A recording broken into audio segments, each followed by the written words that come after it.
Hello everybody, welcome back to The Seasoned Vegan. I'm Kia and I hope you're doing well. Today we're making a vegan key lime cheesecake and I'm so excited about this one. I found key limes at my local market and I knew immediately that this is exactly what I wanted to make. And I do not regret that decision for a single second, no siree. This cheesecake is decadent, creamy, perfectly tart, and so incredibly satisfying. A buttery graham cracker crust, a smooth, luscious key lime filling. And I want to say something before we get started. If you've never made a cheesecake before, this is your recipe. It is straightforward, it's forgiving, and the result is going to blow your mind. You can absolutely do this. All of the ingredients are in the description below, so let's get straight into it. Starting with our crust, and I want to give a quick shout out to Nabisco graham crackers here because they are honey-free and completely vegan. Always worth checking your labels, and these pass the test every time. So today I'm crushing mine with a tamper, but you can absolutely use a food processor or a blender for this. However you get there, we want a fine, even, crumb-like texture that's going to pack together beautifully into a crust. Vegan butter into the microwave for 30 seconds until fully melted. Quick and easy. Moving right along.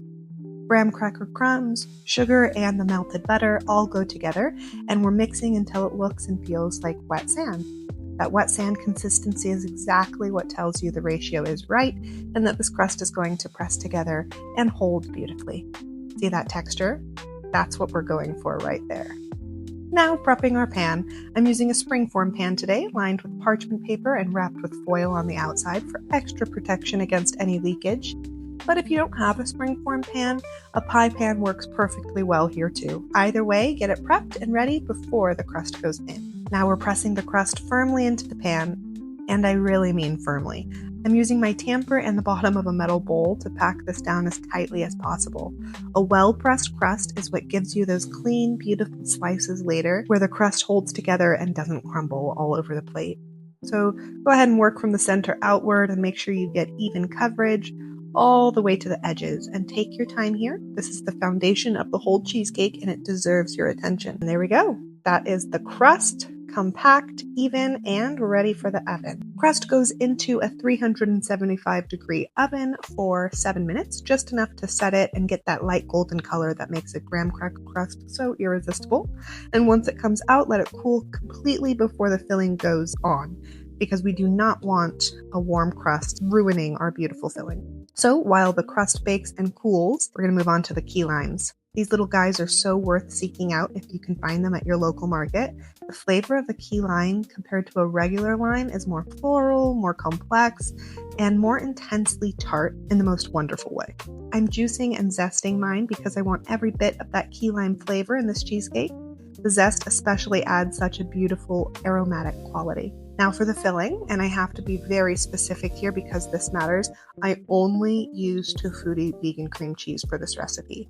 It is the only vegan cream cheese brand I have personally had consistent success with for a cheesecake filling, and I am not willing to experiment with anything else. If you want this cheesecake to turn out exactly as you see it, use Tofutti, okay? We're mixing the cream cheese on its own first for about a minute until it's completely smooth and creamy. No lumps, no resistance, easy peasy. Bada boom, bada bang.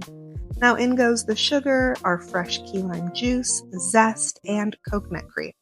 The coconut cream here adds beautiful richness and body to the filling that makes it so luxuriously creamy and decadent. So yeah, every ingredient in this bowl is definitely pulling its weight. Mix everything together now until it's completely smooth and creamy. And I like to go ahead and scrape down the sides of the bowl as needed to make sure that everything is fully incorporated because we want a nice, consistent, lump-free filling from the top all the way to the bottom. Now the coconut oil goes in and we're mixing for another minute. You're going to notice that the mixture starts to thicken slightly as the coconut oil incorporates, and that is exactly what we want. Now I do want to say something. The filling might still look quite liquidy at this point, and I need you not to worry about that. It is going to set beautifully in the fridge. Just trust the process, trust the ingredients. Just trust me. Okay, our crust is cooled and ready, and now the filling goes right on top. Pour it evenly over the crust, and then go ahead and give the pan a gentle jiggle to help everything settle into an even, smooth layer. And look at that color with the flecks of green coming through. Oh, it's so good. Look at that. It's so gorgeous, and it's only going to get more gorgeous and more delicious as it sets. Now, the hardest part of this entire recipe is the waiting.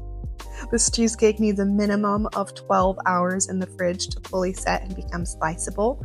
I know, but I promise you it's worth every single hour of patience. 12 hours later, and just look at this. No jiggles, completely set. And before I release the springform pan, I'm running a knife carefully around the entire edge to make sure that nothing is going to stick to the sides. And honestly, this is such an important step for a clean release. So take your time and go all the way around. And there she is. Look at that. Perfectly set, perfectly smooth, perfectly gorgeous. Yes. That is a vegan key lime cheesecake, and I am so proud of it. Look at that. Clean slices, creamy filling, golden crust. And one more thing, make sure you keep this cheesecake in the fridge when you're done serving. This is a no-bake filling, and it will soften at room temperature. So back in the fridge it goes between servings. I am so happy I found those key limes at the market because this cheesecake is just absolutely wonderful. Decadent, creamy, perfectly tart. It's a dessert that's going to impress everyone at the table, and nobody's going to believe it's completely vegan, which is my favorite part. And if you've been thinking about making this, stop thinking and just do it. You have everything you need, and I promise the result is going to make you so happy. So thank you so much for watching, you guys, and for sticking with me through the whole process today. I really appreciate every single one of you. If you make this, please let me know in the comments. I genuinely want to hear about it. Like the video, subscribe if you're new, and I will see you in the next one. Take care of yourselves. Bye!